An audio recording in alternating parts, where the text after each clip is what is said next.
Hello friends, welcome back to our channel, and today's topic is Bleak House written by Charles Dickens. And bleak house अब वो Dickens द्वारा लिखा गया है। ये 20 एपिसोड में सीरियलाइज्ड पब्लिश हुआ था 1852 और 1853 के अराउंड। तो हम इसके पहले मेन पॉइंट डिस्कस करेंगे, देन इसकी समरी, तो जो कि आपके एग्जामिनेशन और यूजीसी के लिए इम्पोर्टेंट है। तो स्टोरी ये है, वो नॉवल हमारी इस तरह समरसन है जो प्रोटागोनिस्ट वो बताती है, और पार्शली स्टोरी बताता है ओमनीसेंट नरेटर है। ओमनीसेंट नरेटर मतलब जो कि करेक्टर के बारे में, नॉवल में जितने भी करेक्टर है उसके फीलिंग्स, थॉट्स, सब कुछ जानता हो उनके बारे में, एक्चुअल में वो करेक्टर कैसे है। तो अपने 1853 में फर्स्ट एडिशन था वो, डिक्सन जो इसका नॉवल में एक फिक्शनल केस डिस्कस किया है उन्होंने। तो वो उस केस को कहते हैं कि उन्होंने और भी बहुत केस ऐसे देखे थे उस टाइम में, जैसे कि थिल्सन वी वुडफोर्ड का केस था जो कि एक 1797 में आया था कोर्ट में, और 1859 तक चला। मतलब बहुत लटका रहेगा, ऐसे ही हमारा केस इस नॉवल में लटकेगा। तो ये नॉवल कहा जाता है कि उसमें जो कि लीगल रिफॉर्म हुआ था इंग्लैंड में 1870 में, उसके लिए इसके प्राइमरी सोर्स माना जाता है। तो जॉन फॉस्टर इस जो कि फ्रेंड थे जॉन डिकन्स के, वो नॉवल के बारे में कहते हैं इट इज़ मतलब too real to be pleasant. And one of the critic of Charles Dickens, G K. Chesterton, वो 97 में एवरी मंथ्स लाइब्रेरी एडिशन में अपने एक में कहते हैं the bleak house is not a certainly A Charles Dixon best book but perhaps it is his best novel. तो Daniel bird जो कि एक उन्होंने बुक लिखी थी जो 100 नॉवल उन्होंने एक रैंकिंग तैयार की थी, उसमें ये 12th नंबर पे रखते हैं ब्लीक हाउस को। और हॉरर और सुपरनैचुरल जो ऑथर थे एक स्टीफन किंग, वो अपनी 10 फेवरेट बुक में से काउंट करते हैं। तो एक हाउस था जहाँ पे डिकन्स ऑलवेज मतलब ऑलमोस्ट विजिट करते रहते थे वो ज़्यादातर, वहाँ पे Cliff on the fort road पे हाउस था। तो उसको उनकी डेथ के बाद ये ब्लीक हाउस का नाम दिया गया। और जो एक लीगल हिस्टोरियन थे सर विलियम्स होल्ड्सवर्थ, वो अपने एक लेक्चर में कहते हैं 1928 में जेल्स यूनिवर्सिटी में दिया था उन्होंने कहा कि जो प्राइमरी सोर्स था डिकन्स के नॉवल और स्पेशली ब्लीक हाउस, जो इंग्लिश रिफॉर्म हुआ, जो एलिमिनेट हुआ इंग्लिश लॉ, ये एक थीम्स के बारे में डिस्कस करते हैं। ये एक सोशल नॉवल है और अटैक किया गया मेनली लीगल सिस्टम पे। केस लटके जाते थे जैसे कि सिस्टम में कमियां हैं लीगल में, और जैसे कि हमारा केस इसमें लटके गया कि जारंडाइस एंड जोरेंडाइस का। और एक लंदन फॉग, जो फॉग गिरती है लंदन में, उसको सिम्बलाइज किया गया है फॉग इन चैंसरी कोर्ट, क्योंकि वहाँ पे केस जैसे कि केस चलते हैं, लटके जाते हैं, पेंडिंग पड़ जाते हैं। और यहाँ पे एक चेसने वर्ल्ड में, जो कि वहाँ पे लाइफ चल रही है लेडी डेडलॉक की और उसकी फैमिली की। और नीमो करेक्टर है वो लैटिन वर्ल्ड से लिया गया है, जिसका मतलब है नो बॉडी, क्योंकि करेक्टर के बारे में कोई आइडेंटिटी नहीं है नॉवल में। और importance and danger of passion, तो यहाँ पे किस चीज़ को इम्पोर्टेंस देनी है और कब देनी है, और एक पैशन डेंजर भी हो सकता है, एक ज़्यादा ब्लाइंडली पैशन जब हम किसी चीज़ के लिए करते हैं। तो लव और रोमांस भी हमें इस नॉवल में देखने को मिलेगा। ये हमारे करेक्टर है ईस्टर समरसन, हमारा मेन प्रोटागोनिस्ट है। और जो जॉन जारेंडाइंस है, रिचर्ड कार्स्टन और आडा क्लेयर, ये तीनों के रिलेटेड है जो केस चल रहा है, जारेंडाइंस एंड जारेंडाइंस। तो ये जो तीनों है काफ़ी लंबे समय से इस केस को लड़ रहे हैं ताकि वो रास्ता, उनका पैसा है वो उनके पास आ जाए। सेटिंग रखी गई है इसकी चांसरे कोर्ट में नॉवल की, और इसका जो ब्लीक हाउस है और चेसने वर्ल्ड है। तो चेसने वर्ल्ड है यहाँ पे लिंकनशायर में, तो यहाँ पे इसकी नॉवल की सेटिंग रखी गई है इन जगहों पर।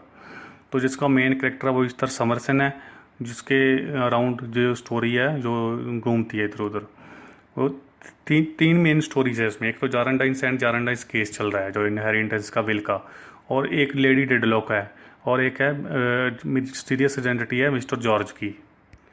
अब स्टोरी शुरू होती है, जो ईस्टर समरसन है वो उसको पाला गया है, उसकी उसकी गॉड मदर है, जिसके बारे में पता नहीं भी कौन है, उसको नहीं जानती उसकी आइडेंटिटी के बारे में, और वो है मिस बारबरी। और वो जब वो 13 साल की है, 13 ईयर की, तब उसकी डेथ हो जाती है उसकी गॉड मदर की। और इसको एक मिस्टीरियस बेनिफैक्टर है वो उसका पे करता है बोर्डिंग स्कूल में जो उसकी फीस है। आफ्टर 6 ईयर 19 ईयर में मान लो वो चली गई, वहाँ पे शिफ्ट हो जाती है लंदन में जॉन जारंडाइंस के हाउस में। यहाँ पे उसको एज ए हाउस कीपर रखा जाता है, और रिचर्ड कार्स्टन और आडा क्लेयर जो कि जॉन जारंडाइंस के कज़न है, उनके देख रेख के लिए। जो कि रिचर्ड कारस्टोन है वो उसको ऐसा है कि बिल आ जाएगी मैं रिच हो जाऊंगा और मुझे विरासत का जब केस ये सुलझेगा तो मैं रिच हो जाऊंगा। बट जो जॉन जारेंडाइस है उसे इन्फ्लुएंस करता है कुछ काम करने के लिए, कुछ बनने के लिए, क्योंकि उसको पता है कि जो केस है बहुत टाइम से लटका हुआ है, उसका बिल का कोई भरोसा नहीं है कब आएगी और कब वो केस जीतेंगे। और इसी कोर्ट के केस के रिलेटेड ही रिचर्ड कार्सन, आडा क्लेयर और इस्तर समरसन मिलते हैं एक लेडी मिस फ्लाइट से, जो कि उसका भी केस काफ़ी टाइम से लटका हुआ है और वो रोज़ कोर्ट के चक्कर लगाती रहती है। और वो रहती है मिस फ्लाइट रहती है, एक क्रुक नाम का बंदा है जो कि एक पुरानी चीज़ें बेचने का स्पेशली डॉक्यूमेंट वगैरह और रद्दी का काम करता है और उसके हाउस के ऊपर वो रेंट पे रहती है। इस तरह शिफ्ट हो चुके हैं जैसे कि जॉन जारेंडाइंस के हाउस में, वहाँ पे उसकी जान पहचान कई लोगों से होती है, जैसे कि एक हरोल्ड स्किम्पॉल का आदमी है और एक विलियम गप्पी। तो वो उसे मैरिज के लिए प्रपोज भी करते हैं बट वो रिफ्यूज़ कर देती है। यहाँ पे जो रिचर्ड कार्स्टोन है वो अपनी मेडिसिन के लिए अपनी थोड़ी बहुत इच्छा जाहिर करता है मेडिसिन लाइन में जाने के लिए, तो वो डॉक्टर को ट्यूट सिखाता है। एक डॉक्टर आता है जो कि जिसका नाम है एलन वुडकॉट, जिसके साथ ईस्टर समरसन का लव अफेयर चल पड़ता है।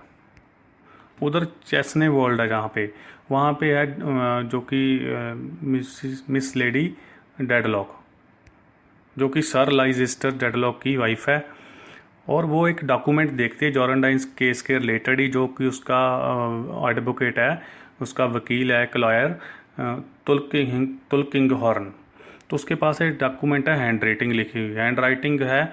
उसको देखकर वो शॉक हो जाती है और वो कहती है इसका पता लगाओ ये हैंड राइटिंग है किसकी है।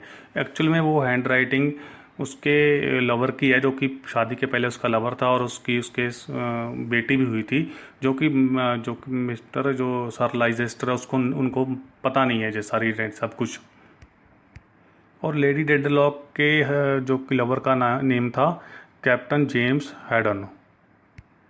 एक्चुअली कैप्टन हैडन के साथ लेडी डेडलॉक का अफेयर था और उसको उस बेबी होता है उनके साथ गर्ल, जब वो कैप्टन अपने चला जाता है एक अपनी जॉब में, तो वो उसको वहाँ पे पता चलता है कि शायद वो मर चुका है, एक र्यूमर आता है और उसको ऐसा कहा जाता है कि उसकी बेटी भी जो थी और बर्थ के समय मर गई है, तो उसको नहीं पता कि वो जिंदा है या नहीं जिंदा।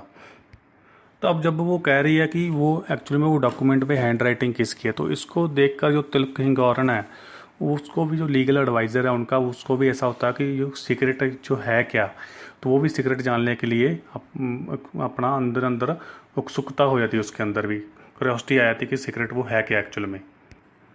तो जो तुलकिंग हॉर्न होता है वो जाता है जो कि लॉ स्टेशनर है, शॉप है उसकी, स्नैक स्पाई के पास जाता है और स्नैक स्पाई उससे वो पूछता है नेमो के बारे में, और वो बताता है कि नेमो है वो क्रुक की बिल्डिंग के ऊपर रहता है, वही क्रुक जिसके बिल्डिंग के पास मिस फ्लाइट भी रहती है ऊपर। तो वो वहाँ पे जब देखता है तो वहाँ पे नेमो डेड रूम में पड़ा होता है, उसकी डेथ हो चुकी है रूम में।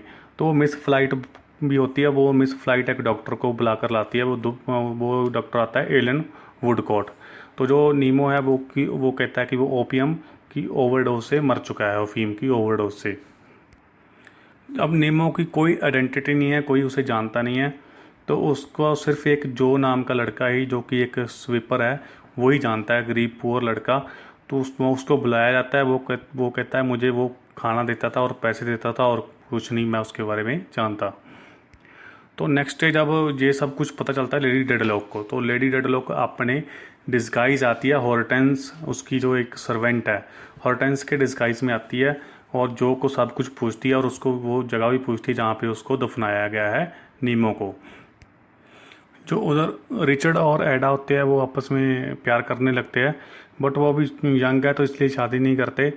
वो जो ईस्टर समरसन है वो विजिट करती है चेस्ने वर्ल्ड में केस के रिगार्डिंग, और वहाँ पे वो लेडी डेडलॉक को तब पता चलता है कि वो जो ईस्टर समरसन है उसकी बेटी है, और उसको उस टाइम पर जो उससे पहले ही रिवील हो चुका है कि जो उसकी डेथ हो चुकी है उसके कैप्टन हेडन की, उसके जो एक्स लवर था।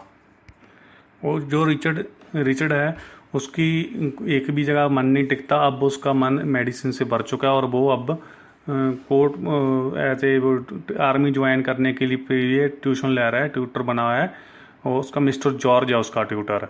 अब वो आर्मी में जाने के बारे में सोच रहा है। जो तुलकिंग हॉर्न है, जो एडवोकेट था लेडी डेडलॉक का, ये सब कुछ उसकी सीक्रेट रिवील करने के लिए हायर करता है मिस्टर बकेट, जो इंस्पेक्टर बकेट है उसको, और एक जो उसकी हॉर्टेंस है, लेडी हॉर्टेंस, जो कि सर्वेंट है लेडी डेडलॉक की। तो उनके जरिए वो सब कुछ रिवील कर लेता है, एक्चुअली में उसकी सीक्रेट उसका रिवील कर लेता है। और उधर जो मिस्टर समरसन है, वो जो उसको जो को जो जो जो है, जो कि स्वीपर था, उसको फीवर हो चुका है और वो उसकी केयर करती है, बट वो वहाँ से भाग जाता है। तो इसके दौरान ही ईस्टर समरसन को स्मॉल पॉक्स हो जाता है, उसका फेस सारा ख़राब हो जाता है उसका, और वो चली जाती है चेस्ने वर्ल्ड में, जो कि उसे जो जॉन जारेंडाइंस है उसे भेजता है चेस्ने वर्ल्ड में ताकि वो रिकवर हो पाए। तो किसके पास? लॉरेंस बॉयथॉर्न के पास। तो चेस्ने वर्ल्ड में वहाँ पे लेडी डेडलॉक उसे बताती है कि वो उसकी बेटी है, और वो इसके बारे में किसी से बात नहीं करेगी, क्योंकि उसकी मिस्टर लाइसिस्टर है, उसकी जो इमेज है वो ख़राब हो जाएगी, क्योंकि वो अच्छा पॉलिटिशियन आदमी है, तो उसकी सारी इमेज डैमेज हो जाएगी। इसलिए वो कहती है कि तुम किसी को नहीं बताना कि हमारे में मदर एंड डॉटर का रिलेशनशिप है। और ईस्थर की फेस अभी ख़राब हो चुका है, तो उसको एक प्रपोज करता है जो जॉन जॉरनडाइंस है, वो उसे एक लेटर लिखता है और उसको प्रपोज करता है मैरिज के लिए। वो मान जाती है, और उसे लगता है कि अभी एलन वुडकॉट पे उसे एक्सेप्ट नहीं करेगा, क्योंकि उसके जो फेस है वो पूरी तरह से ख़राब हो चुका है। वो रिचर्ड और एडा, रिचर्ड अभी आर्मी छोड़ चुका है, उसे आर्मी में भी अभी कोई इंटरेस्ट नहीं रहा, तो उसका एक जगह मन नहीं टिकता, और वो एडा के साथ अभी सीक्रेटली मैरिज कर चुका है। वो उधर एलन जो वुडकॉट था, वो जो को फाइंड कर लेता है, जो कि पुलिस के डर से भाग गया था। वो मिल जाता है, तो वो बीमार है काफ़ी ज़्यादा। वो ले जाता है उसको, एलन वुडकॉट ले जाता है जॉर्ज के हाउस के पास, जो कि ट्यूटर था उसका रिचर्ड का, उसके पास लेकर जाता है ताकि वो पुलिस से बच सके। क्योंकि जो मिस्टर बकेट है, जो इंस्पेक्टर बकेट है, और तुलकिंग हॉर्न, वो लेडी डेडलॉक के बारे में और भी बहुत जानना चाहते हैं एक्चुअल में, मतलब नीमो है कौन था, और वो सब कुछ जानता था जो। तो बट जो वहाँ पे बच नहीं पाता, वो बहुत ज़्यादा बीमार था और उसकी डेथ हो जाती है। बट जो तुलकिंग हॉर्न है, वो इंस्पेक्टर बकेट और जो उसकी जो हॉरेंटेंस थी, उसकी मदद से, जो सर्वेंट थी उनकी मदद से वो जान चुका है एक्चुअली में डेडलॉक का सीक्रेट। तो वो डेडलॉक को कहता है कि मैं तुम्हारा सीक्रेट जान चुका हूँ।